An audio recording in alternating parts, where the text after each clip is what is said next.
Boy, this is going to be a really good one on the Outdated Wrestling Hour this week. I'm telling you right now, we got a real pro.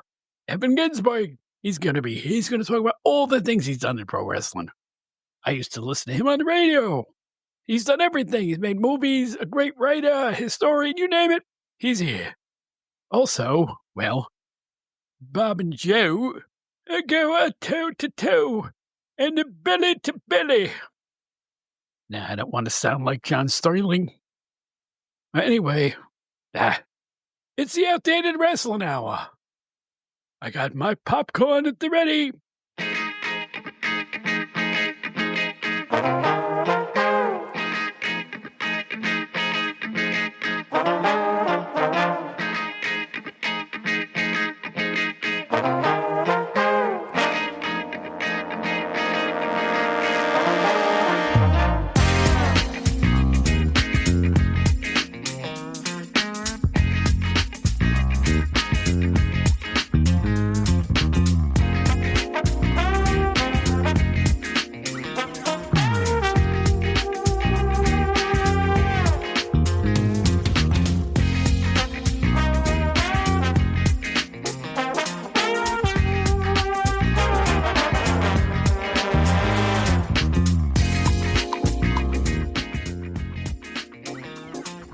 Everybody out there, welcome back to the Outdated Wrestling Hour. My name is Bob Smith. I was with Pro Wrestling Illustration.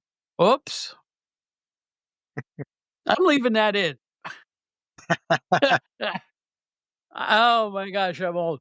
I was with Pro Wrestling Illustrated when the tree on your block was just planted. I'm glad to be here with you all once again, and I'm glad to be with our co-host, the one and only inimitable writer, bon vivant, general man about town, Joe Puccio. How you doing, Joe? I'm doing great. I'm glad to be here. I haven't been here quite as long as you, but I'm getting there. Nobody's been here as long as I am, man. My social security number is 36. You want me to run down the old jokes? No, I better not. Yeah, save them. The aging jokes, yeah. There's younger faces on the coins in my pocket. Boom, boom. Hey, please tip your waitress. She does a lot for you. We are excited here at the old homestead, the OWH Manor here, because recently we are back with the Dark Side of the Ring on Vice TV. And Dark Side of the Ring is any wrestling fans' meat and potatoes. Because everybody, if you don't watch all the shows, you watch some of the shows when you find out who they're covering. And we have Joe Puccio, our TV maven here. He's going to tell us, well, you have the whole list of them, don't you? I do. And, I make no bones about it. I think the Dark Side of the Ring documentaries they're probably my favorite of all the sort of the wrestling documentaries, insider programs that are on, whether they're on streaming or television.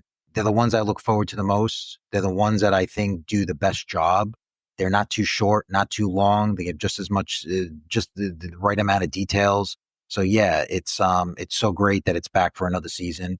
There's 10 episodes this season, which is also cool. They're going over, let's see, just a few of them.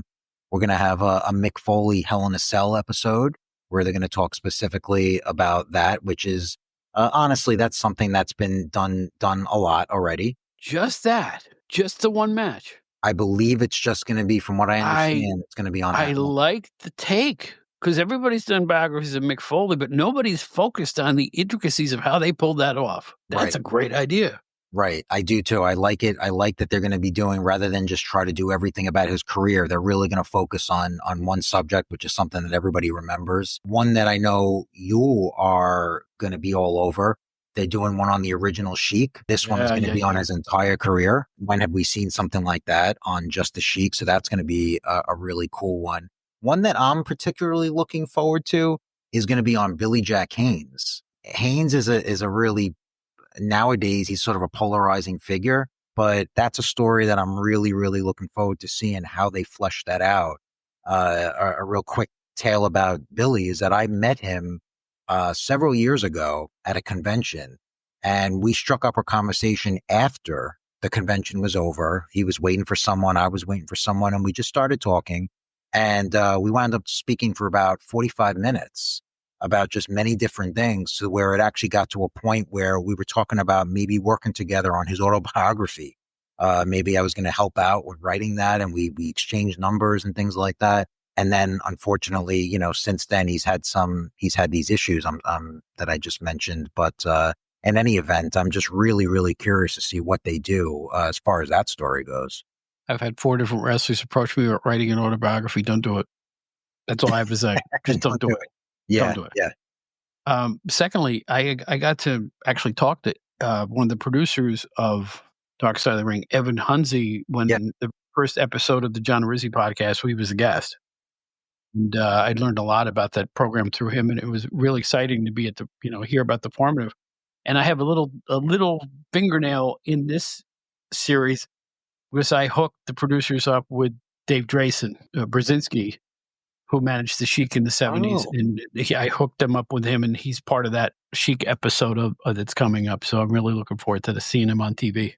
oh, that's so cool. I didn't know that. Yeah, that's great. That's great. So you're really looking Yeah, forward. at first I thought they were contacting me to say a few words about something, but no, they wanted me to hook somebody else up. Yeah, it's the best story of my life. But anyway, no, it's a great series. Do you have the entire list of shows, or just a truncated list of the ones you were interested in? I do. The other ones that I have not mentioned yet, there's going to be one on Ludwig Borga, if you remember him, You're the kidding. Helsinki. Yeah. And that's another reason why I love this show, is that they just bring up guys that or talent that you just forgot about, that you just didn't know, and they really do a deep dive. So I mean, there's stuff that I guarantee nobody's going to know about. So that's going to be a really cool one. Tony Halm, I believe his real name was Tony Halmy, but everybody knows him as Ludwig Borga. There's also an episode on superstar Billy Graham. Well, There's he gonna deserves that. He deserves that. And what a career he absolutely, had. absolutely. I mean, how It they was, you know put what? that one out. In my dealings with him, he was a wonderful guy. I don't know what to say other than he basically lived more than the second half of his life in not the fashion that anybody should have to live one. He just, I don't know what to say other than I hope that Superstar Graham is a cautionary tale to everyone in professional wrestling about the dangers of going for a pop when it's not necessary all the time. It's like he had bloodborne diseases, and it just ate him Yeah, up. He should still be amongst us, and I just feel really, really bad that he was in such poor health on and off for decades, man. If it wasn't one thing, it's another. you're right. You're right. Yeah. I mean, from when I was watching wrestling, unfortunately, most of the time since I've been watching it, he had health issue after health issue, and I only saw him in that state. So it is sad. It's sad what happened to him, just with the steroid scandals, and just I remember when he went back and forth against WWF, and just so many different things with him. But it is a shame. He was really, I mean, he's one of the all-time greats. That's not the way I want to remember him. I want to remember him for his 1-year reign as champion, where he took the whole federation over, Yeah. and he was so good at what he did. He was the first heel to get cheered. I'm telling you, he was the first anti-hero long before there were anti-heroes in wrestling. Superstar Graham was the first one, and the fans loved him even as they hated him. I am telling you, everybody loves Superstar Graham. When Yep. he showed up on TV, he took over the whole show.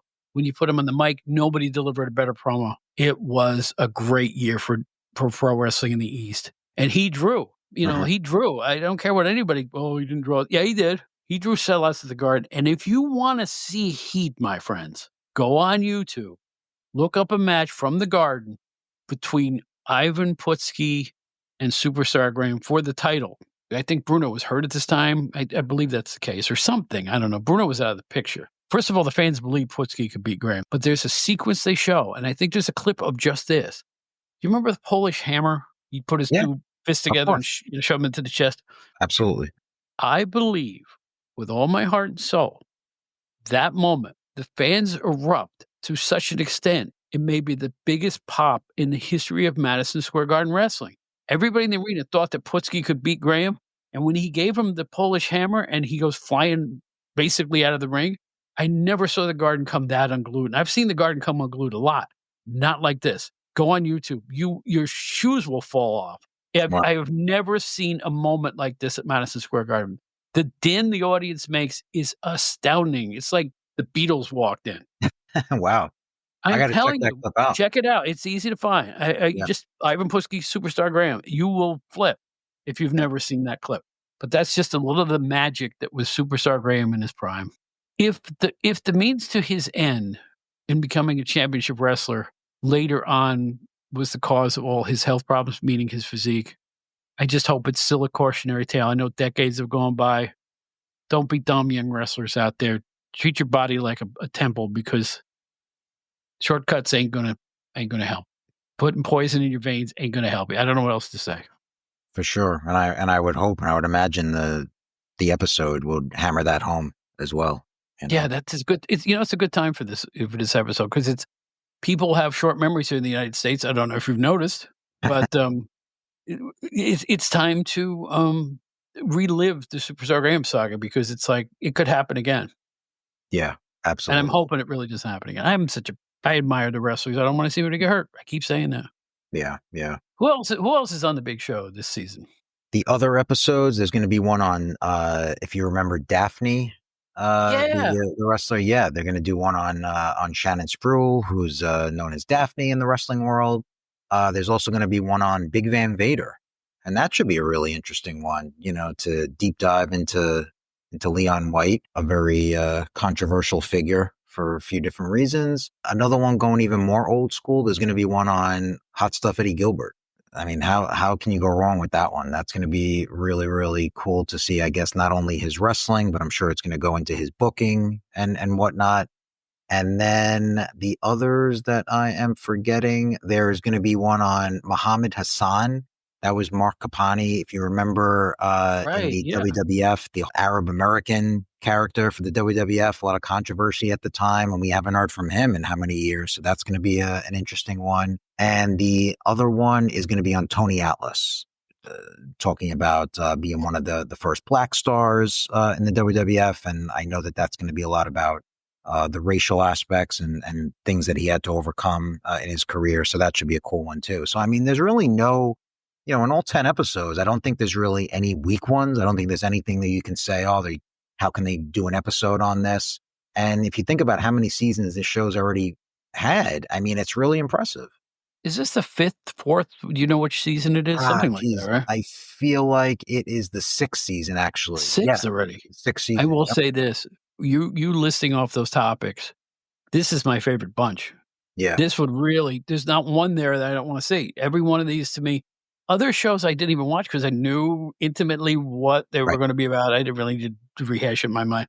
Now they're hitting people like Daphne and Tony Atlas, who is one of my favorite people I ever actually worked with in wrestling, because I used to interview him in IWCCW and attended a lot of cards there and got to know him a little bit, and we got along famously at the time. So I'm actually looking forward to seeing what they have to say about him. There's probably stuff about him we don't even know. Right. So I'm sure they wouldn't have done an episode unless there was something really interesting in there, other than that he was the Black Superman and Mr. USA and all that stuff. Absolutely. And I think what you're saying about, how they have all these different people. I mean, it's, again, that's to hammer this home. That's one of the reasons why I love the show, is that they really take topics or subjects or whatever the case is of things that just aren't really out there that much. I mean, they're not going to do a biography of Hulk Hogan. They're not going to do one of Ric Flair, because, we've seen these things, time and time again. But I mean, to take these sort of names out of the past that we really don't have a lot of information about. This is how you do the podcast. How we've talked about this, how with my website and with your podcast, how you want to get things that aren't out there. You want to talk to people that maybe you haven't seen on five other podcasts or written interviews with them. So, I mean, I think it's the same sort of line of thinking, and I think it's a really, really cool show. And one other thing I'll mention about this is that I've talked about this on previous shows. I asked the source, and they did confirm this, that there's going to be a podcast that's on corresponding with each episode. So Right. the podcast is going to be back, and the podcast, the Dark Side of the Ring podcast, will be out. I believe it's the night after the show's air or something like that. But they're going to do podcasts where they're going to do even deeper dives, stuff that they probably weren't able to fit into the hour broadcast. So that's something to look forward to as well. Well, for some people. I mean, it's more rating points taken away from me. What are you talking about? I'm Hey, there's time kid. for I both. kid. I kid. I will listen along with everyone else. So Yeah, the Dark Side of the Ring. There's nothing else like it. Vice TV. Yeah, I'm happy to see Vice is still around. There were rumors that they were having financial straits, but there they are. Yeah. They're on my streaming service too, which is great because I never had a service that had Vice on it before. Yeah. I didn't have it on my cable network, but I do have it on my streaming service, and it's great to see the shows when they first come out. I think it's awesome. So, no, listen, I've enjoyed them immensely in the past. I'll enjoy this series, I'm sure, every bit as much. I can't wait for the Sheik show, like you said. You know me, I'm a Sheik mania guy. I can't get enough of the Sheik. We're ready now to take on our guest for this week. Give us a couple of moments, and we'll be right back with you. Joe, good to see you, my friend. I hope everything is well in your neck of the woods. Thank you, Bob. Everything's going well, and I'm looking forward to this one. Thank you. Joe, tell him we'll be right back. We will be right back.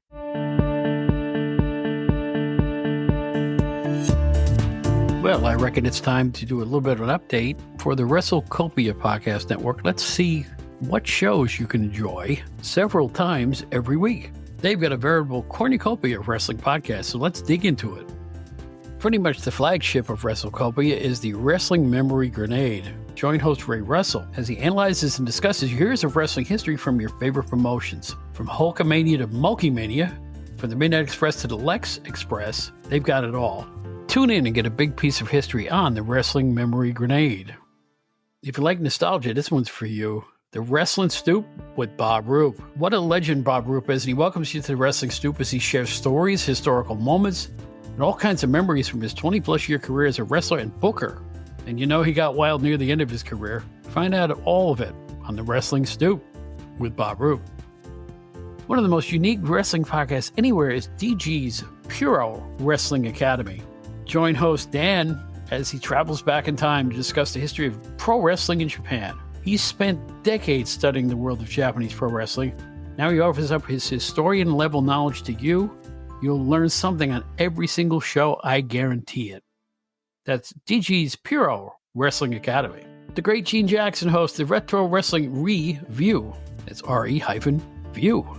Brings in a variety of co-hosts and wrestling legends to the program as he goes back in time to watch and review pro wrestling from years goes by. Get the breakdown, hear never-before-heard stories, and feel free to watch along with them. It's worth it, let me tell you, especially if you're a USWA fan. Enjoy the Retro Wrestling Review. When this show started not all that long ago, it was called Dangerous Conversations with Doug Gilbert. Now, it's Dangerous Conversations with Doug Gilbert and Tommy Rich. Two of the great stars from Memphis and beyond. You'll learn all about them, hear great old school stories, stuff you've never heard before, definitely on Dangerous Conversations with Doug Gilbert and Tommy Rich. One of my personal favorite podcasts out there is Wrestling Nostalgia with Dave Dynasty, a meat and potatoes name for a anything but a meat and potatoes show. Join him as he reminisces about pro wrestling history with a variety of legendary guests and topics. And what I like about him, he knows everything about Dick the Bruiser, Bruiser Bedlam, and the WWA. But that's only part of what you'll hear on Wrestling Nostalgia with Dave Dynasty. It was the WWF versus WCW, Raw versus Nitro, the Monday Night War, the Ratings War, the NWO, the Attitude Era. Now, there's a podcast all about it. It's called Monday Warfare, Raw versus Nitro. They break it down with episode reviews, you name it. If you want to know all about that classic ratings war, listen to Monday Warfare, Raw versus Nitro. One of the most unique podcasts you'll hear anywhere is the Other Ship podcast. It's a pop culture contest with a pro wrestling lean. Join a rotating group of co-hosts as they talk movies, sports, music, TV, food, and of course, pro wrestling. They take on various topics in roundtable discussions, special guest interviews, and other content concepts. As they say, laugh your ass off on this voyage aboard the Other Ship. New episodes are in the bag for the Captain's Corner pod. Join Captain Nick as he presents the Captain's Corner podcast. It features old school wrestling interviews and discussions, plus all the latest goings on in the world of the Captain's adventures. Nothing else quite like the Captain's Corner pod. Also on the WrestleCopia Network, the Glory Days GrappleCon cast. Hosts Barry and Captain Nick present the Glory Days GrappleCon podcast featuring memories and special interviews. with wrestling stars of the past and even those of today. There's even more at WrestleCopia, a podcast called TR Shocks the World, the WCNN News, and the Power Hour. It's quite a lineup with more new podcasts joining all the time. It's the WrestleCopia Podcast Network. How do you get involved? It's pretty easy. Go to their constantly updated website, WrestleCopia.com. Click a few buttons and take a voyage into wrestling's past, present, and future. Get it all at WrestleCopia.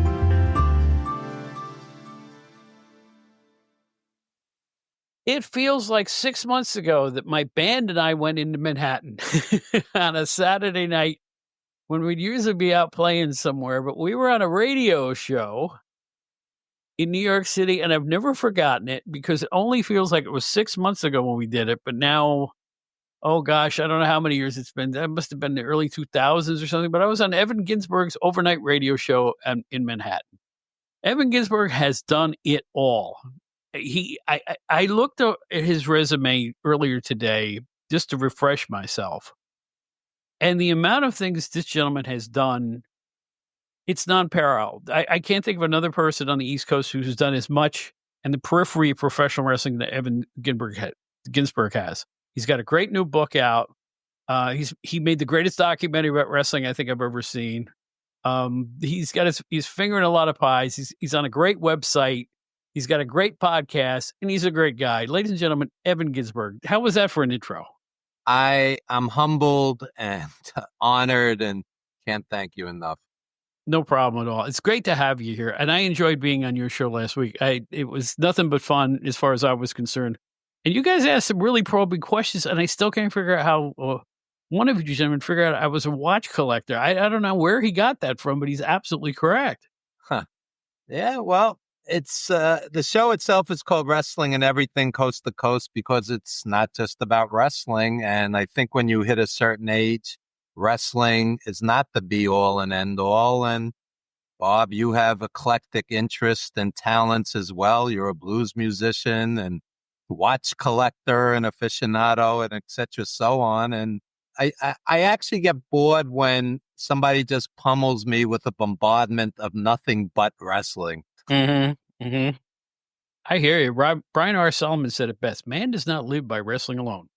And I love wrestling. I was at an indie the other Oh, me too. Yeah. And it was, to me, going to an indie, it's called Colossal Championship Wrestling. And it was their debut show at the Elks Lodge where ECW used to run in Queens. Really? Yeah. I go in there and, you know a lot of people in the crowd. You know a lot of the wrestlers. You know some of the promoters. And it just feels like Cheers, it's like everybody knows the name, and it's like you feel welcome and warm, and it becomes, it's not even about seeing great matches, it's about having a great time. And I tell people that indie wrestling is one of the great bargains out there today, now that wrestling's gone corporate and you could pay hundreds, if not thousands of dollars for a WWE or AEW show. So support the indies. Something, I was just talking to my co-host whose name is Joe Puccio, and we are going to go see some Long Island indies soon. We are going to support independent wrestling because, number one, I want to go to wrestling that you can afford to see, like you just said. Number two, I want to see the stars of tomorrow because a lot of them have come out of the Long Island area in the last few years. MJF, Chris Statlander, you go down the list. And on top of it all, you're right. I priced WrestleMania tickets recently. Some very good tickets were available if I wanted to mortgage my future. I'm serious. They were just expensive. They are life-changing expensive. We're talking thousands and thousands of dollars for the first 5 rows of ringside. WrestleMania tickets are $300 to $10,000 a ticket. $300 to $10,000. And I think it's insane. I mean, what are you going to do? Cash out your kids' college fund? I mean... yeah, that's what I'm thinking too. And, you see a lot of families in the crowd during those shows, which means that a family of 4 with the really good seats where their faces end up on the screen spent upwards between the travel, the hotel. You could spend $100,000 on this. No, seriously. I mean, it's like... but then again... I say it all the time. I think we talked about it in your show too. It's like I love the New York Knicks. I love Madison Square Garden, and I always say Knicks tickets they're just too expensive. That's not true. They're too expensive for me, because they sell out every game. So they're doing just fine without me, and I think the high end pro wrestling shows can do just fine without me. I will watch them on the television like everyone else and enjoy them that way. But yeah, and AEW is, well, not quite as bad, but they're no walk in the park either when it comes to getting a really good seat. I was at World's End and ringside was $600, and I didn't think anything really warranted $600. And I'm an AEW fan, and I'm a Knick fan, but I'm not going to pay $330 to sit in the last row for a playoff game. I mean, Yes. Mhm. it's almost like you feel like you're a money mark and you're being exploited. And no, seriously. No, I agree with that. I like the way you put that. And the only ticket I'm going to spend hundreds, if not thousands of dollars on is a plane ticket to go somewhere because Right. Mhm. I'm jaded. I'm not a kid anymore. I've been to thousands of wrestling matches, thousands of concerts, God knows how many Broadway plays and such. And I just don't think it warrants the kind of money that we're talking about. And the last show at Madison Square Garden, they had ringside tickets, WWF house show for Mhm. over $1,000. I saw that. Yeah, I yeah. priced them myself. You're absolutely right. And what was interesting about that was they only drew me 11,000 people. I go back to the Bruno, Superstar Billy Graham, Backlund, Hogan era. And if they had a crowd of 11,000, it would be considered a dismal failure back then. And they ran 12 to 14 shows a year. That's And right. now they're running 3 or 4 or 5 shows and they can't draw because they're starting to price people out. Even at WrestleMania, in the past couple of weeks, they've only sold like 500 additional tickets, and they're not going to sell the place out because the average person doesn't have 300 to 10,000 a ticket. Not to belabor a point, but it's greed. It's pure corporate greed. Yeah, it's the Taylor Swiftization of the entertainment world right now. I mean, she got record-setting prices for her last tour, although she's a generous lady and she did nice things for the people around her, and I can't complain about that. But you know what? I'm with you. I have had my moments in the sun. I've seen some great things. I've been backstage. I've been on stages. I have been a very blessed person. So now I feel I had mine. I don't feel that angst. Oh gosh, I can't go. Yeah, I don't feel that way anymore. I feel that I've had enough fun, and if someone else wants to, like I say, mortgage their future to watch, I don't know, the New Day, go right ahead. That's Yeah. your choice, but it's not my choice. What I find interesting is I'll see comments online like at the last WWE Premium Live event / pay-per-view, whatever you want to call it. They said the lighting was so blinding that fans literally couldn't see the ring, some of them, depending where they were seated. Mm-hmm. And they were watching the show on a giant screen. I'm like, for hundreds of dollars, how about a bare minimum? You should see the ring. Mm-hmm. And I had a similar experience at an AEW show. There was so much stuff, to do the TV taping. About a third of the ring was blocked off, and I'm sitting there watching the entire show on a giant screen, and I'm like, I resent this. And again, I like AEW. I consider myself a fan, but to go to a wrestling show, pay top dollar, and not be able to see the ring, that's already reaching a point of absurdity. Mm-hmm. But you know something? This was going on a long time ago. I remember bringing someone to I believe it was a SummerSlam years ago at Nassau Coliseum. I can't even remember the date. I remember one of the main events was Shawn Michaels versus Triple H, right? And I'm sitting there, and there is a spotlight meant for the television crew shining right in my eyes. Yeah. Right directly in my eyes, and I'm like, I'm going, I gotta go buy a hat or something. I can't see. I'm getting like the little dots in front of my eyes from staring into it so long, and it's like this is nothing new. I've started to feel that at sporting events, even things like baseball and football, the fans feel like I feel like as a fan I'm a prop. I'm just there to make noise and react. And I don't think they care particularly about my fan experience other than that. Maybe I'm jaded. I enjoy going to a minor league baseball game where you're welcomed and you're treated like a honored guest, and you're treated with respect. They can't do enough for you. A minor league baseball game, indie wrestling, a local band. As you know, you go down to a local club and hear some live music, and you meet the musicians, and it's just more personal. And again, it's not that I don't have a couple of $100. I don't want to feel like my pocket's being picked, and a corporation is vacuuming out whatever they can from you. That's a You good know, way to, let that's a me good way let, to put it. let me start with this. To park a car at a major arena now is $50. That's exactly right. I mean, so you start doing the math. I could almost tell you to the dollar. A buddy of mine took wife and 2 kids. You're talking, he spent about $550. There were $400 tickets plus parking plus snacks and food.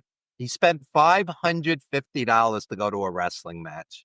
Not everybody has that. He had it, but I'm saying, you reach a point. I'm starting to see online people saying, it saddens me, but I had to tell my kid I can't afford to take you to a WWE show.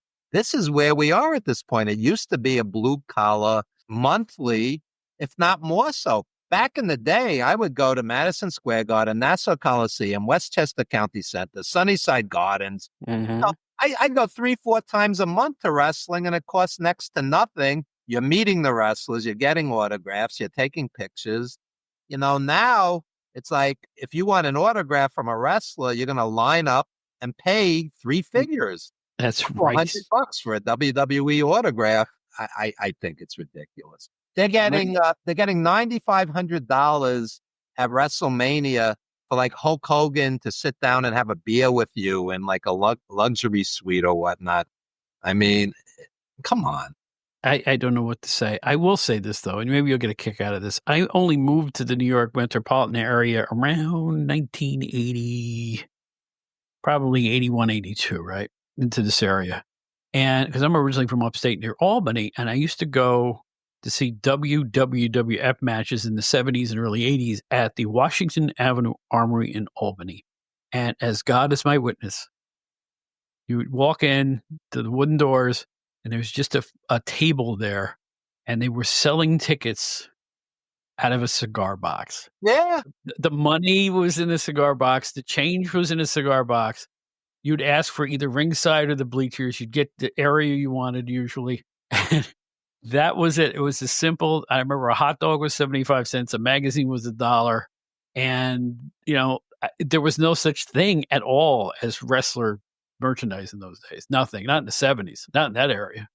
And I just remember how carefree it was, and how, despite no fancy frills, how doggone excited I was every time I went. Oh, absolutely. I started attending in 1974, which is over 50 years ago at this point. First card I went to was Madison Square Garden, June 24, 1974. Bruno and Strongbow against Nikolai and Blassie on top. Ooh, good one. Yeah, and the co-feature was the Valiants against Ho and Gurria. I'll never forget it. And yeah, you walk in and it was $6 ringside, and this was a collar crowd. And at one point, I forget the exact time, a year or two later, they actually make an announcement from the ring that they're raising the ticket price from $6 to $7. And the place erupted in boos because this was a blue collar crowd, and that $1 meant something. I'm sitting with my dad. He was a New York City taxi driver. He never broke 25 grand a year in his life, and every dollar counted. And, another thing that bothers me are the corporate apologists of what the market will bear, and then they'll do like the elaborate math, the new math. Well, if the ticket was $7 in the 70s, that would be, $100 today or $200 today. I go, okay, but it wouldn't be $10,000.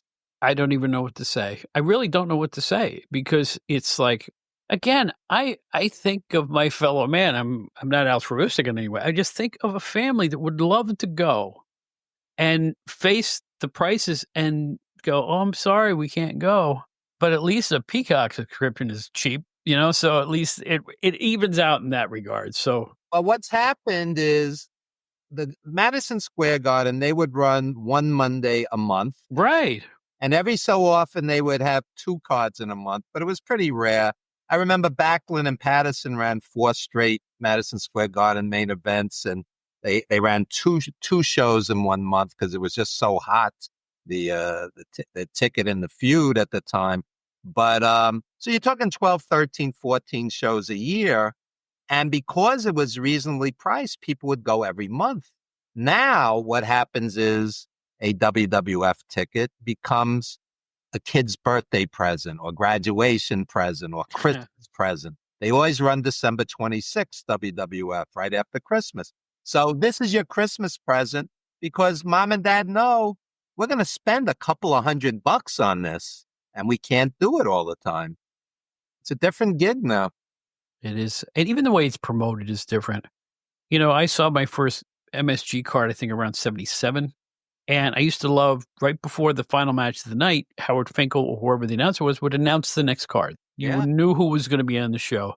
Tickets are on sale at the box office right now, he would say. And some people would literally run out of their seats and go get them because Yeah. they want to get good seats for the next one. Now, if you see an ad for an upcoming MSG event, they don't even tell you what wrestlers are going to be on the show. Yeah. The way it's promoted is as WWE is the event, and it almost doesn't matter who the main event is or who's coming, and yet they still manage to draw people who don't even have an inkling of who's going to be on the show most of the time. I think once in a while they'll mention some names, but they don't even say who versus who. So it's entirely changed the way they promote wrestling these days.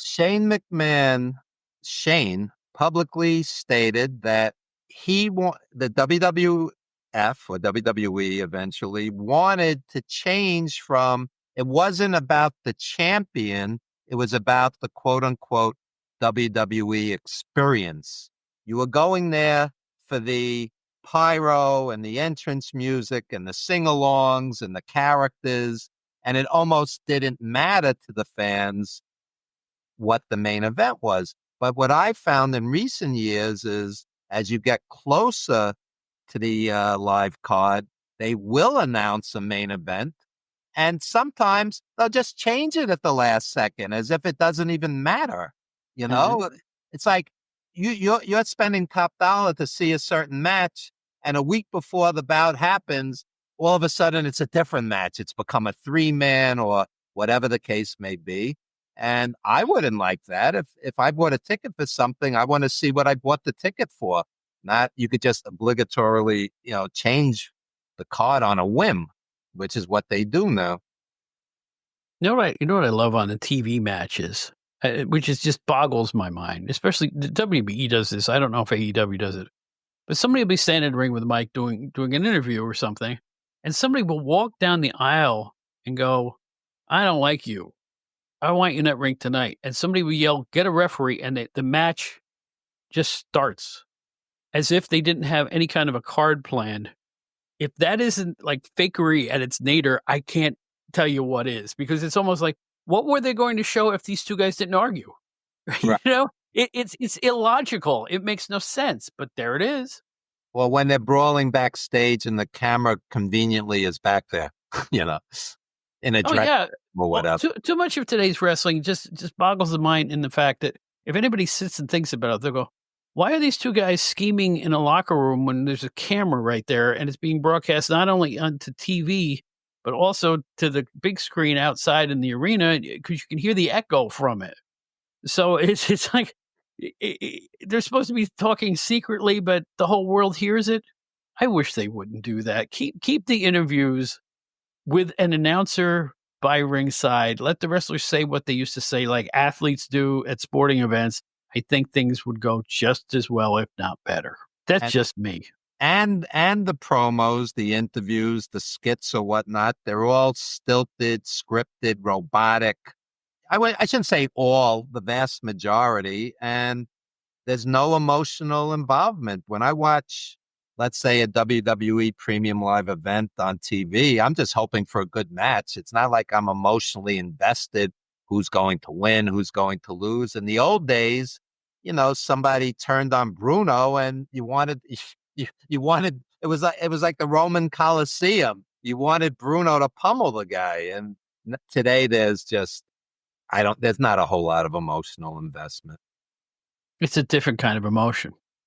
It's, again, the difference from when you and I were kids and today's kids. Wrestling fans, when they were younger, went to wrestling to see either the bad guy get his or to see your favorite win. And your favorite was usually a clean wrestler. And for the most part, that's how fans felt. Absolutely. Today's young fan sits down. They are booking the match along with the company. They're saying this guy doesn't get pushed. They're complaining that they're not using this other fellow right or this woman right. And they know everything, or at least they think they do. And I don't know how you can enjoy something where it's kind of, what's going to happen before it happens, or you want to know what's going to happen before it happens. How is that entertaining? I don't get it. This is the mindset of today's fan. They want to know everything that's going to happen and make Facebook pronouncements like, well, no, this guy's going to turn and this guy's blah, blah, blah. Why not just sit back and enjoy it and let the show come to you instead of trying to, be the show? It's a whole different mindset now. I'll attempt to answer that. I think it's almost become a religion to some people. I've heard people say to me, quote, WWE is my religion. Vince is my hero. Vince is an American hero. And, when you make the equivalent of a religious pilgrimage to a pay-per-view and spend thousands upon thousands of dollars, you're in a rage because you didn't get the result that you were hoping for. The story wasn't finished, or, whoever you're rooting against, came out on top. And I think it's almost obsessive for a lot of people. I hear the word hate a lot. They'll say, they hate a certain promoter, the WWE versus AEW imaginary fanboy war where they hate each other, and they're rooting for the other promotion to go under, not realizing, it's actually healthy for the business to have competition, and there's more jobs for everybody, more spots. I think it's almost an obsession with a lot of people, and I don't think it's necessarily healthy. When I see people say how much they hate, a wrestling journalist or a promoter, I'm like, boy, these guys crossed the line. It's like hate. It's a bit much. It's a bit much. Yes, isn't this stuff supposed to be fun? I mean, come on. It's like we take everything way too seriously, but I don't want to get into a political rant at all. Let's I want to talk about you a little bit, if it's all right. What a career you've had, my friend. I mean, first of all, 350 Days is a masterpiece. It is one of my favorite productions of the last 20 years or so. It's a fantastic documentary. I don't know how one could be better. Just one of my favorite pieces of work of recent times. It exceeded my expectations. I didn't know what to expect when I sat down to watch it. Once I finally did get to see it, I was absolutely thrilled with it. So thank you for it. I just think it's a wonderful, wonderful motion picture. Well, thank you so much. I'll give you a little backstory. Michael Burlingame, the editor, he was not a wrestling guy. He worked with Mariah Carey. He worked with Paul McCartney. He worked with Sting. Sting from the Police, not Sting from WCW. Right. Okay? The guy's a top-notch, world-class editor. And I said to Michael, make a film, edit a film where a 80-year-old woman who never watched wrestling cries. I said, we don't need another shoot interview. I said, we don't need another film, another shoot interview, another film where, you're at the fan's house and he's got 10,000 action figures, or the journalist is at the wrestling school and they're putting him in an arm bar. It's been done 1,000 times. I said, let these legendary wrestlers. We build Bret Hart and superstar Billy Graham as the stars because it was almost like yin yang. Bret Hart was very reflective and really heartbreakingly honest. And superstar Billy Graham had charisma off the charts. The man could read the phone book and you'd sit there riveted. And it was and it just worked with those two. And there were 36 other legends in the film. And I said to Michael, have them pour their hearts out. That's what's going to make the film. And ultimately, there's a scene in the film where they break down the unbelievable injuries, and they're going through literally every point in the human body that they had broken. Finally, after, the hell they went through, some of them, it was like sex, drugs, rock and roll, 300, it's called 350 days because the NWA champs were literally on the road 350 days a year. And when we were doing the film, Bret Hart said he worked 330 days. Greg Valentine said he worked 320 days. So it wasn't like we were exaggerating. They were always in pain. They were exhausted. Nikolai Volkov, who's in the film, said to me, I didn't know it was possible, but I fell asleep with my eyes open. That's how exhausted I was. I didn't know it was humanly possible. Vince Jr. would have them crisscrossing the country, working like Bret Hart says in the film, an old wrestler after, we can't perform anymore. They take you out in the back like a farm animal and shoot you. It's like he made a comparison. And we wanted fans to really understand, the sacrifices these guys made and why they hate the word fake. Because they'll say, my hip replacement wasn't fake. My knee replacement wasn't fake. My 3 divorces weren't fake.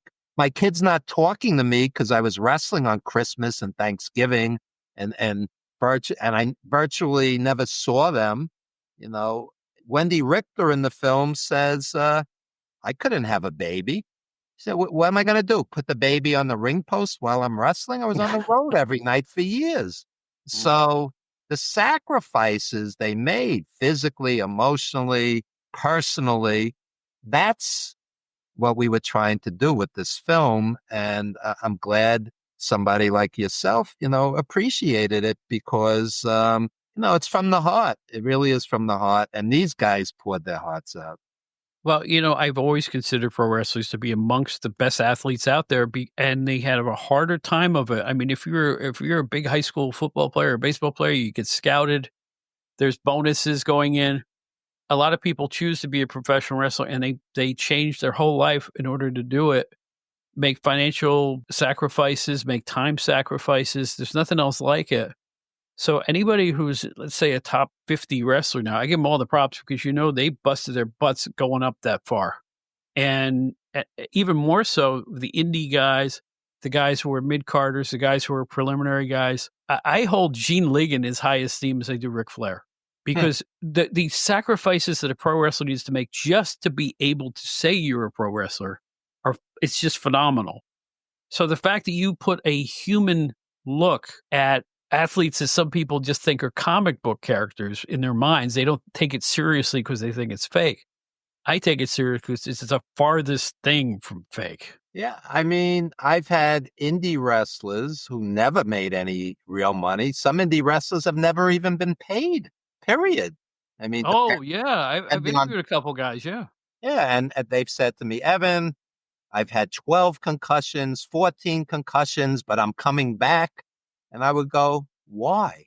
Why? You want to recognize your kids one day. What's more important? But for them, it's a surrogate family. They're on the road with their boys, the buddies, and they feel alive in the ring. They might not feel quite the same at their day job.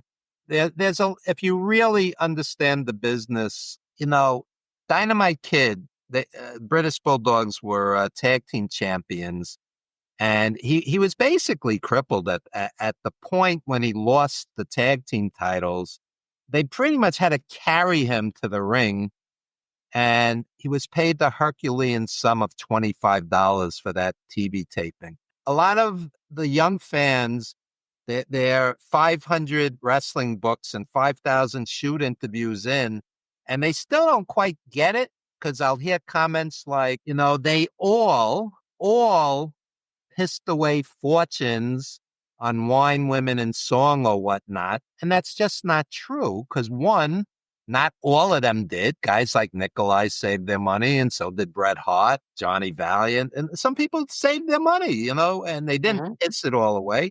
And also, guys like Johnny Valiant never broke $100,000. Number one tag team in the world, the Valiant brothers. He said, Evan, I've never made $100,000 in wrestling. He said, I made more money managing in the mid '80s when he was with the Dream Team, Beefcake and Valentine, etc. He said, I made more money then, and I still didn't break $100,000. So, and even the guys that did okay when the rock and wrestling Hulkamania era came in, you're talking maybe $400,000, which was good money back then. But do the math. You're working, let's say, like I said, Greg Valentine's working 320 days a year. Bret Hart's working 330 days a year. $400,000, that's not a windfall. You're headlining major arenas. Mick Jagger and Elton John and, whoever else are headlining those arenas, they're not working for that money. They're making a lot more in that same arena, believe me. So the promoters always took the lion's share, and it's being heavily taxed, and you're supporting your family back home, and you're on the road 3 meals a day, hotels, gas, tolls, cleaning, whatever else, insurance. It's people don't understand the math of it all. Today, if you're a big star in WWE or AEW, you're making really good money, and it's a different ball game. But when the fans do they all pissed it away, fortunes of money, they're totally, they just don't understand the business. No, it was always a tough road to hoe. I mean, the guys I felt the most sorry for were veterans who were working constantly, but they weren't main eventers anymore. Yeah. If you go back, I'm not going to mention any names because I've talked to too many of them. I don't want to embarrass them, but you know what I'm saying? They were working as well. Let's say it was the Hogan era, and you had Hogan on top and maybe Steamboat on top and Junkyard Dog on top, but then you had more veteran names down the card, and they worked consistently, but they weren't making that much money. Right. If they weren't the people that people bought the tickets to see, and if they didn't buy a ticket to see you, your take of that pie on that list of wrestlers who got paid that night was not the biggest piece, I'll tell you that much. And I knew many, many guys that were like, I don't know how much longer I can go on like this, because it's like 5 years ago I was main eventing in a smaller league or federation. Now I'm here, and it's not what I thought it was going to be. The other thing is fans rewrite history and diminish a lot of the guys you're referring to, because by the mid '80s or late '80s, whatever the case may be, you had guys like Butcher Paul Vachon and Buddy Rose and Jerry Valiant and all these guys who were main event guys and champions. And I'll hear things like, Baron Cicluna was just a jobber. No. Oh, man. Baron Cicluna was a tag team champion. He headlined the Garden against Bruno on more than one occasion. This guy headlined throughout the world. So, yeah, when you are a bit older and you want to settle into one territory and not keep moving every 6 months or a year, that may be a different role, but don't diminish who they are, who they were, by giving like a title, just a jobber. And people don't even understand that jobber is a derogatory term, and you're diminishing the role that they had. They're putting over the younger wrestlers and creating new stars that are going to generate money. So that's an important role. A guy like Johnny Rodz was a better wrestler than 90% of the guys on top, if you really break it down. Oh, no question about it. Absolutely no question about it. He was great. Absolutely. He was as good as anybody on the card. Probably better. Why he never got a bigger push in the East, I have no idea. But then again, like we talked about Mr. Cicluna, maybe it's a situation where they were happy with what they were doing. They liked their roles. They had steady work. They didn't have to worry. They were on every show. How many times between the two of them did they appear at Madison Square Garden? I saw Johnny Rods wrestle SD Jones at least 1,000 times live. Yeah, probably true. Yeah, At least. yeah. But Rods in Puerto Rico was a tag team champion, and Rods in LA, was the America's champion, et cetera. So Rods worked Japan and was respected and, was pushed. And people don't know the histories of these guys. And they'll go, I never saw this guy or that guy ever win a match. And it's nonsense. They don't know the history. Well, if it's not an easily accessible videotape, they think it didn't happen. But I put it to you too, and you made a great point before. There's a videotape, or at least until recently on YouTube, of Victor Rivera and Baron Cicluna in Japan against Antonio Inoki, and I forget the name of Inoki's tag team partner, but you guess what happened in that match? Baron Cicluna pinned Antonio Inoki. There you go. Yeah. I rest my case. Yeah. Just because you didn't see it happen doesn't mean it didn't happen. And they looked at the veterans.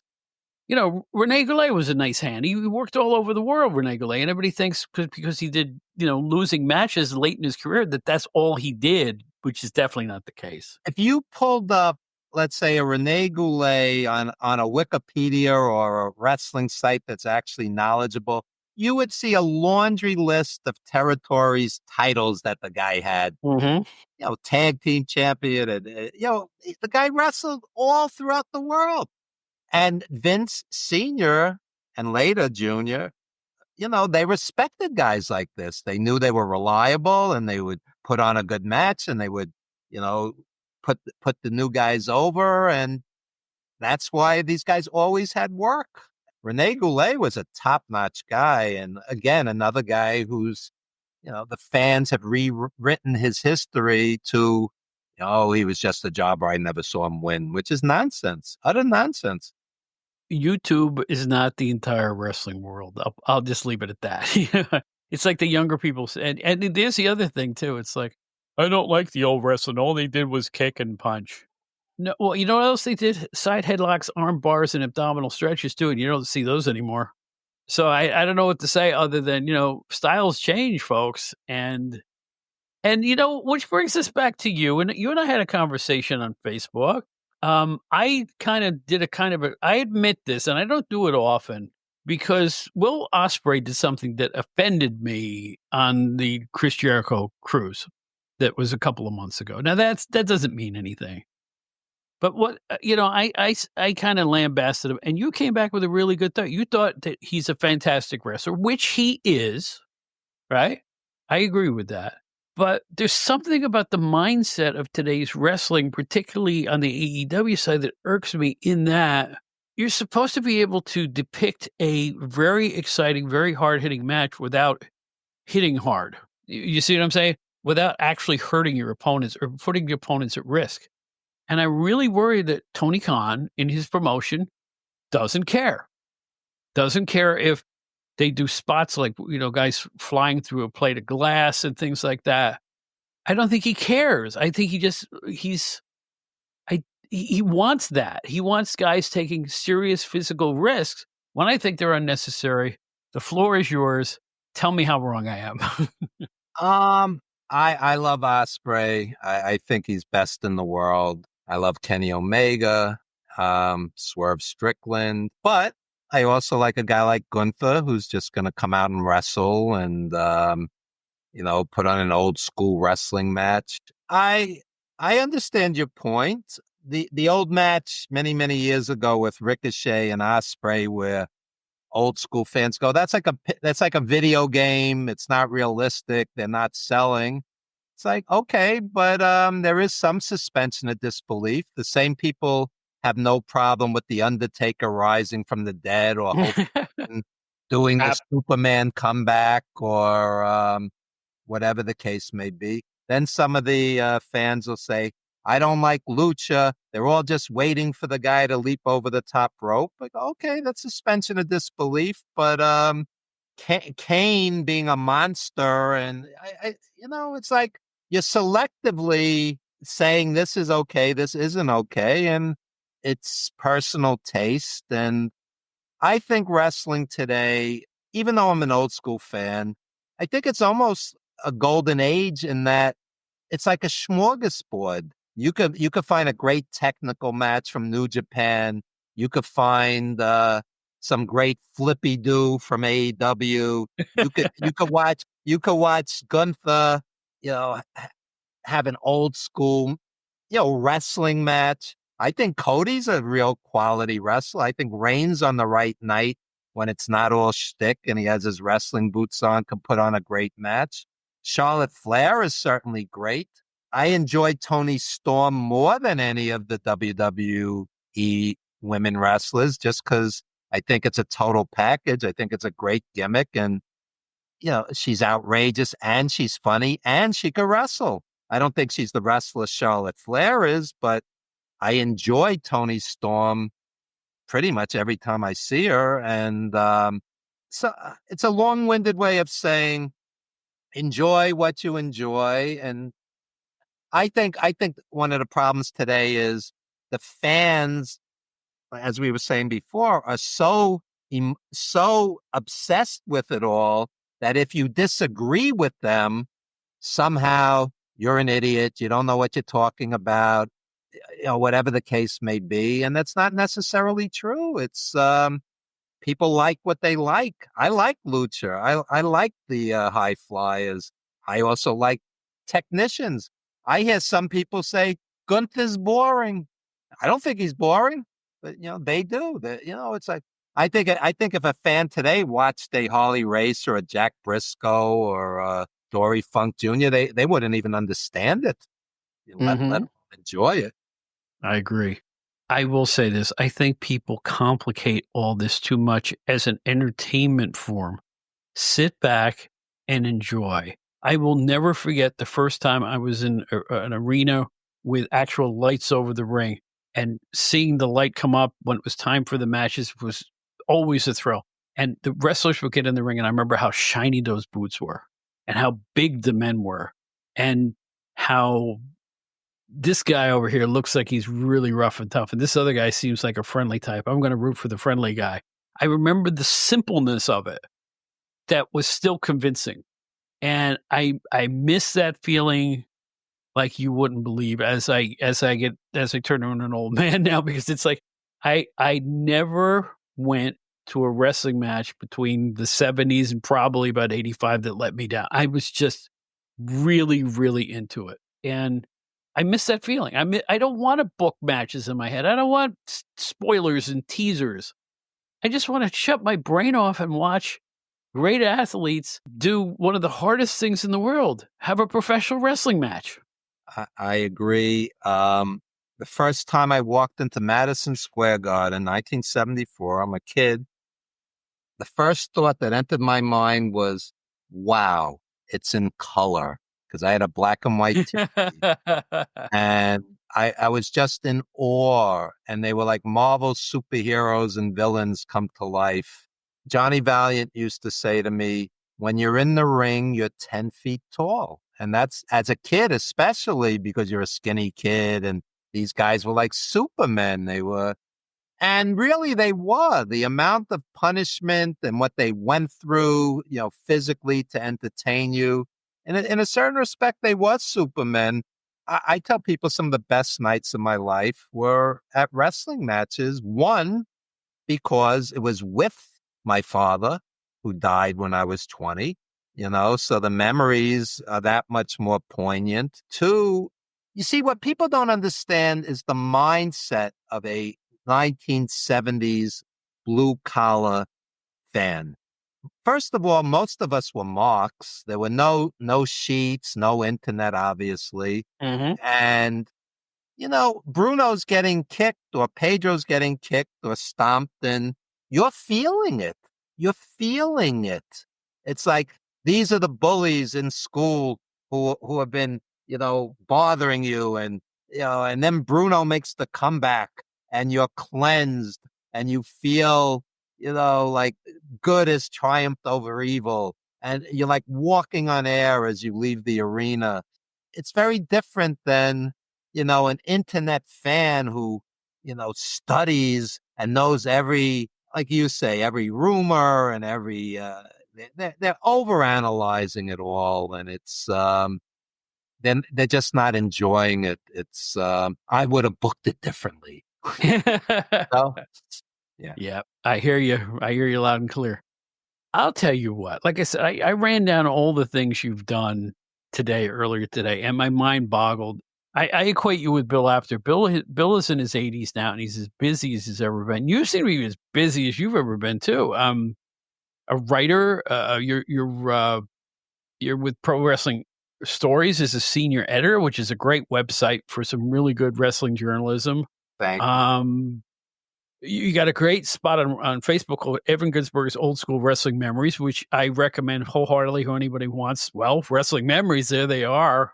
And people don't realize, I think, in many cases, that you were the associate producer of the now classic film, The Wrestler with Mickey Rourke, which is another work of art. I mean, I cannot tell you how realistic I felt that film was. And there's been some good wrestling movies in last year, and there's more coming out this year. But I'll tell you what, it's going to be hard to top that one. That was just, it's classic. Thank you. To Darren Aronofsky's credit, I took him on the road for about 6 months prior to shooting The Wrestler. I took him to wrestling conventions. I took him to Ring of Honor shows. I took him to CZW Cage of Death. We were backstage with Mickey Rourke and Aronofsky and his crew at Cage of Death. There was like a MASH unit. It was insane. He wanted it to ring true. He did his homework. He sat in indie dressing rooms and picked King Kong Bundy's brain and Johnny Valiant and Nikolai. And he had me. I did not write The Wrestler, but I went through every script and the wrestling content in the script. I was saying this rings true, this doesn't. So I'll give you an example. In the first script, Randy the Ram is blading himself, and all the boys, all the wrestlers are watching. And I said to the screenwriter, I said, nobody would be watching. It's just another day at the office. Nobody would care whatsoever. So that was taken out of the script in subsequent revisions. I went through 5 or 6 scripts with them. So then I took them to this convention in Jersey, and it was like the WWE Hall of Fame as far as the guest. It wasn't the Hall of Fame, but it was a convention. There's Moolah, Mae Young, Tony Atlas, Johnny Valiant, Lou Albano, Nikolai, Iron Sheik, etc., Snuka. It was basically the WWE Hall of Fame at this convention, and there was nobody there. There were more wrestlers and vendors than there were fans. And Aronofsky is a good guy. His mom was a New York City school teacher. He's not a rich kid. He was a driven, talented guy who found fame and fortune doing something he's passionate about. So he kept going to me, Evan, where is everybody? Where is everybody? He felt bad for the wrestlers. And Iron Sheik's head was down on the table asleep. That's how dead it was.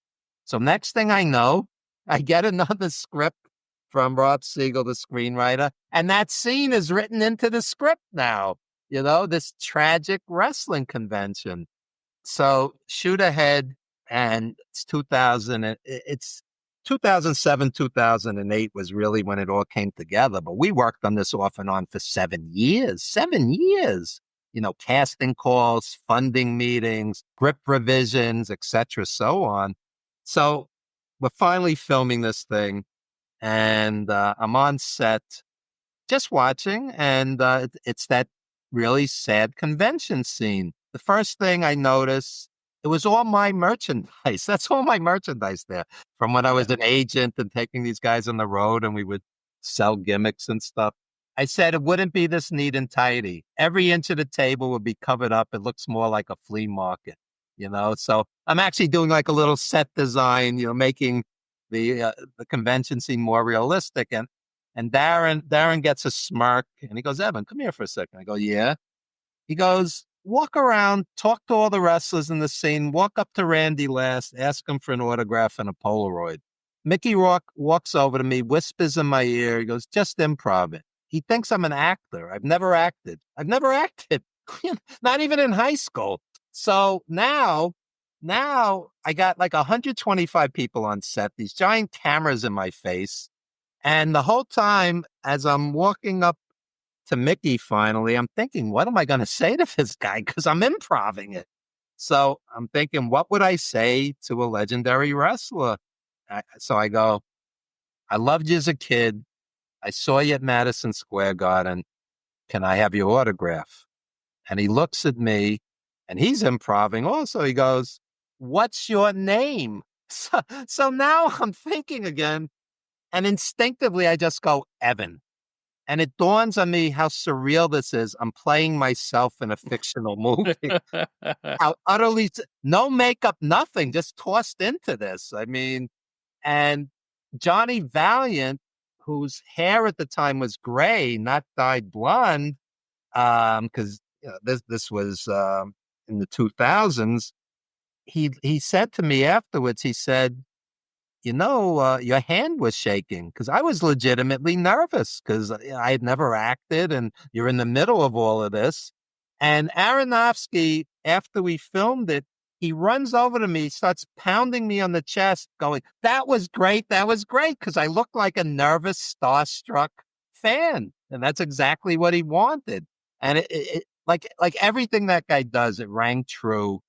So next thing you know, we're at the New York Film Festival, very prestigious, Lincoln Center, 2,300 people, $40 a ticket, sold out. I'm sitting there with my girlfriend, who's now my wife, and that scene comes on. I was never in the editing room. I was the wrestling guy. I wasn't the editor. I don't know if it's going to make the cut. So she's looking at the screen. She's looking at me. She's looking at the screen. She goes, that's you. That's you. Like how surreal the whole thing is.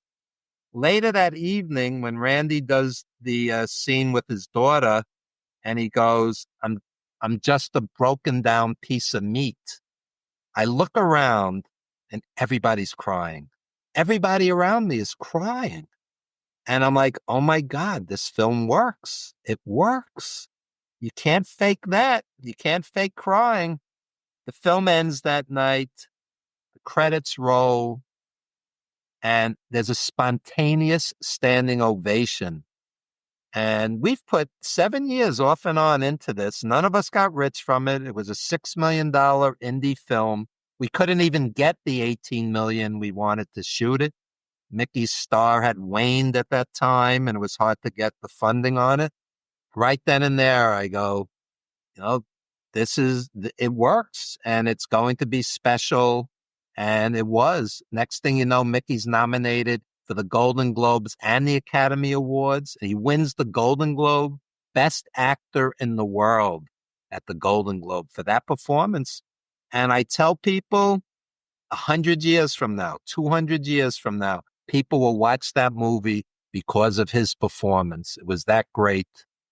He's an actor. He's not a celebrity playing an actor. That guy's an actor. I'll tell you what, couldn't have been better casting. He was fantastic. I mean, he could not have been better. He looked like a wrestler. He acted like a wrestler. He talked like a wrestler. He had the countenance of a wrestler. Obviously, he did his homework. You obviously helped him with that. It started to feel like a documentary. I don't know how else I can compliment you, but it felt so real. He spent a lot of time with Greg Valentine, who was not in the movie. And Greg, a lot of Greg, rubbed off on him. Greg is fine financially and everything else. He's a dear friend of mine, but I'm just saying, Greg looks like an old time tough wrestler, just like Randy the Ram. So Greg deserves some of the credit. Yeah, Mickey actually got hurt getting ready for one of the wrestling scenes, and he's a tough guy. He left acting at the peak of his popularity to be a boxer. That's not a normal trajectory for a leading man, sex symbol, whatever the case may be, and to get punched in the face because he wasn't thrilled with the Hollywood, the games and the the phoniness of some of it. But Aronofsky is the real deal. His films are raw.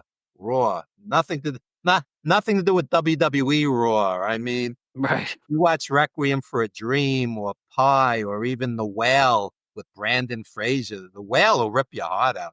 Well, let's stop ripping hearts out. I want to give you the floor before we sign off here because you've done so much. And you've also written a tremendous book. Tell us about the book. Tell us about what's going on. Give us the Cook's tour and tell people where they can find everything you do. Because if I tried to list it all, I would get it messed up. So why don't you do it for us? I appreciate it. I wrote Wrestling Rings, Blackboards, and Movie Sets. It's 100+ stories. It's basically my life in 100 stories, being an agent in wrestling, being a publicist in wrestling. I've even done heel managing on the indies, and the friends I've made along the way. And many of them we've lost along the way. There's pieces on Johnny Valiant, King Kong Bundy, Nicole Bass, Melissa Coates, Tiger Khan, who worked for the Hearts up in Calgary, a dear friend. He was gone at 33. Nikolai, of course. Killer Kowalski was a friend. And I tell about them as human beings. It's not a bombardment of dates and title changes, and it's about them as people. It was very cathartic because you lose a lot of dear friends along the way, and I don't mean to make it sound all grim either. There's some funny road stories. We take the wrestlers to the Hollywood Collectors Show, and we're on the way back from the show to the airport on a shuttle bus. This woman gets on the bus. She's looking Nikolai up and down, and she goes, "You're Nikolai Volkov, aren't you?" And Nikolai was the sweetest, warmest guy. When he died, Bret Hart said that Nikolai was the nicest wrestler he ever met. And Bret Hart met everybody. Okay. So Nikolai was just the beautiful human being. And they're talking, "Oh, I loved you as a kid, Nikolai. I went to see you at the arena." So Nikolai is trying to be gracious, and he goes, "I'd like you to meet my partner, the Iron Sheik." So the Sheik is like half asleep, and he's exhausted, and he's older, of course. This is, long after his wrestling career peaked. She's looking the Sheik up and down, and she says the absolute worst thing you could possibly say. She goes, "You're not the Iron Sheik." And he flipped out on the bus. "You stupid jabroni, get away from me." And she's like fleeing in terror to the other side of the bus, So there's these crazy road stories in there also. And also juggling careers. I mean, I worked as a teacher. I waited 7 years to get paid for The Wrestler, et cetera, so on.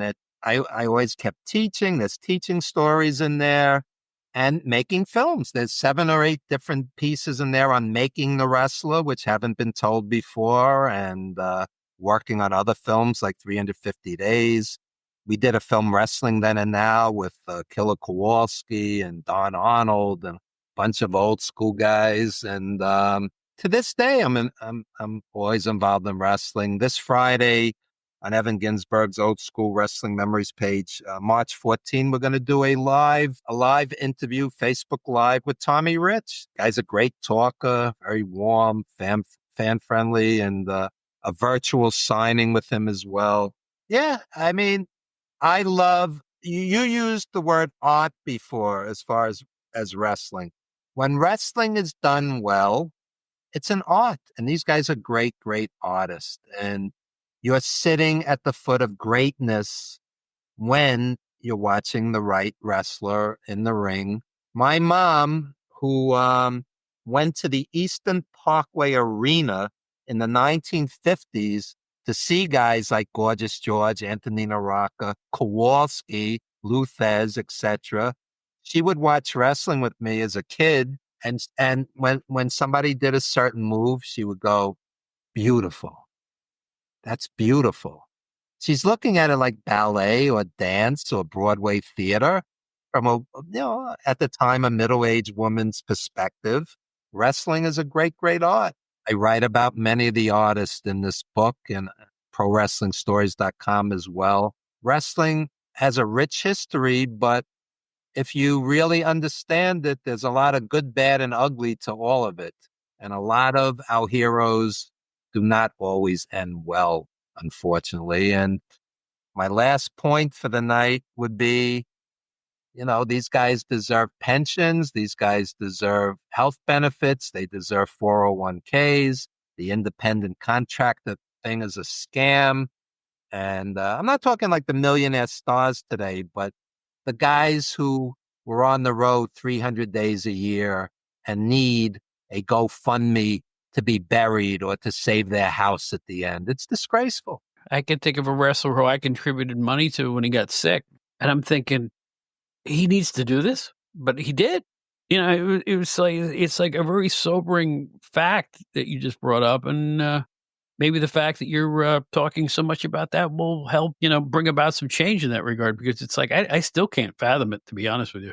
Well, at the pay-per-view press scrums post pay-per-view, and Triple H announces we had another record-breaking gate because we charged up obscene prices.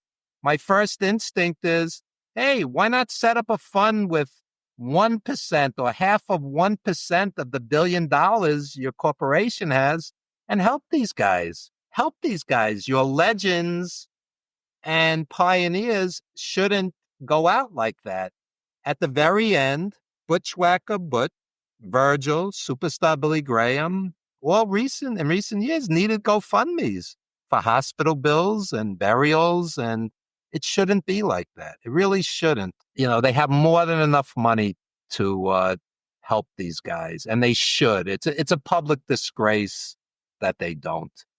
Well, Evan, thank you so much. I feel like you're a kindred spirit in that this show and what you do are very similar in that I always say the overall idea of this podcast is to celebrate and bring back memories of the wrestlers we grew up watching and revered so much. And nobody does that better than you do. I mean, you reeled off about 250 names in our 1 hour conversation, and I appreciate it because it's like the more we speak about them, the farther away that they'll be forgotten. And I don't want them to be forgotten. I want them to be part of wrestling history and part of our good memories. And I think you're part of my good memories. And we'll talk again soon, I hope, because this has been a blast. Absolutely. I'd love to. It's very therapeutic, and your stuff, and we're like-minded spirits. And let me just leave you with this. The wrestlers that we saw as kids created art, and art lives forever. And it may be a little tougher to find some of their work, but with YouTube and everything else, I'll watch an old card from the Garden or an old match from Madison Square Garden, and about halfway through the match, it dawns on me, they're all gone. They're all gone. The two wrestlers, the ref, the announcers, but people are still enjoying it, still deriving pleasure from it. It's immortal art, like a movie or a record, music. You're a blues musician. I mean, B.B. King and all these guys are gone. Their music will live forever. Mm-hmm. Their performance videos will live forever. That's something, every once in a while, I'll see people writing about a wrestler who's relatively obscure, a Don Kent or somebody. I'll say it's great. They remember this guy, and they're acknowledging him, and it's a little piece of immortality. So that's a bright way to end the show. That absolutely is. And you mentioned Don Kent, who is one of my personal favorites. So I don't know how you figured that out, but thank you for that, because it's like, I think Don Kent was one of those guys who probably worked 30 years, and in year 29, he looked older, but he also looked tougher. He was one of those rare guys that could just keep going. And it's like, I miss those days, and I know you do too. Ladies and gentlemen, this is the one and only Evan Ginzburg. Evan, thanks again. I can't thank you enough for being here. Thank you, Bob. Anytime, seriously.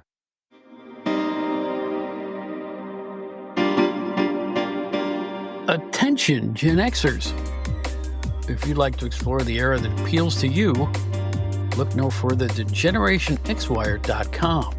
The generation who grew up with elite in entertainment, music, movies, TV, books, pro wrestling, and more finally has a one-stop destination for all their Gen X needs. From Aerosmith to Batman to the Killer Bees to the Twilight Zone, there's something for everybody at GenerationXWire.com. You won't find a more eclectic mix of pop culture content than at the leading website that specializes in the greatest generation, GenerationXWire.com.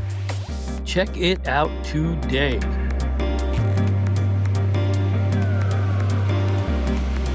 We are so immensely happy we had the opportunity to talk to Evan Ginzburg on the Outdated Wrestling Hour. We really are. It's been a long time coming. He's one of those people, and there's been a handful of them we've had on the show that my knees knock before I ask them to come on the program, because I think I hold them in such high esteem that I figured they'd go, "Your podcast? Young man, no way." But you know what? They've all, I'll tell you who they were. There were people I've been afraid to ask to come on the podcast. Number one, the first one was Brian R. Solomon. I'm in such awe of his talent. I figured he'd go, "You kayfabe wrestling writer, get out of my way." No, he was the exact opposite of that. You remember my days with TWI. Ian Douglas was another one. Now Evan Ginzburg, who's done everything there is to do in the pro wrestling business, behind the scenes and in front of the scenes. It's just a remarkable man, a remarkable career. And I'm so happy to have had him on the show. And I'm very happy to, and I want to say this publicly, to have Joe Puccio as our permanent co-host. And our format, if you haven't noticed so far, is that he and I are going to kibitz. We're going to talk for a little while at the beginning of each show, and then we're going to bring on our guests just like we always have. So it's still the same old OWH. We're just, in my eyes, we're making it better and more fun, a little more lighthearted. It gets a little heavy. I thought the show was getting a little heavy. I want to lighten it up a little bit. And Joe is just the guy to do it. Well, anyway, there's another one in the books. OutdatedWrestlingHour.buzzsprout.com. Find all of our shows there. You can listen to it there each week too if you're app phobic. But if you need to find us on an app, we're everywhere, including YouTube. In other words, all the podcast apps and YouTube, which I watch YouTube on TV personally. I look at it as like a TV station. That's the way I use it. I mean, when I'm looking at Bruiser Bedlam, I want to see those up close pictures of how did Dick the Bruiser used to call him? He used to say he was, and I quote, "the wild Polynesian man." I believe the name of the wrestler was the Polynesian Wild Man, but no, Dick the Bruiser used to call him the wild Polynesian man. I used to love that. Well, anyway, I'm off track. Also, on our website, you can find the Outdated Wrestling Hour fan club. It's a little black box there. For a very nominal fee, you can join our silly gang of wrestling lovers who help support the show. For as little as $3 a month, you can perpetuate the goings-on of this show and the Outdated Entertainment Hour. So if you feel like helping us out, you get to know me a little better, too. Join the Outdated Wrestling Hour fan club. Write to me. Write to us. Joe and I. OutdatedWrestling@gmail.com. Any questions, queries, ideas? Write to us. Seriously. We love hearing from you. Find me on Facebook.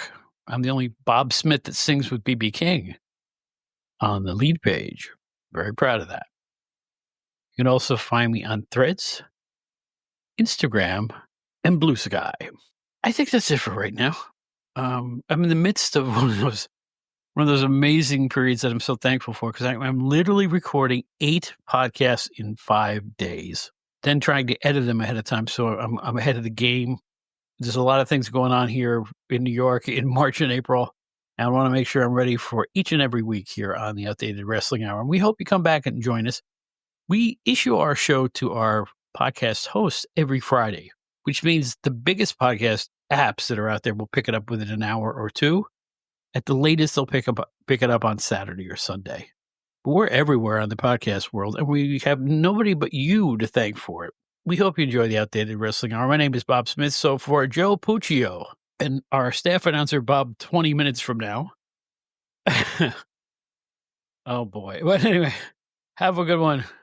In the words of my idol, Ringo Starr, who is suddenly a top country album performer. Peace and love, brothers and sisters.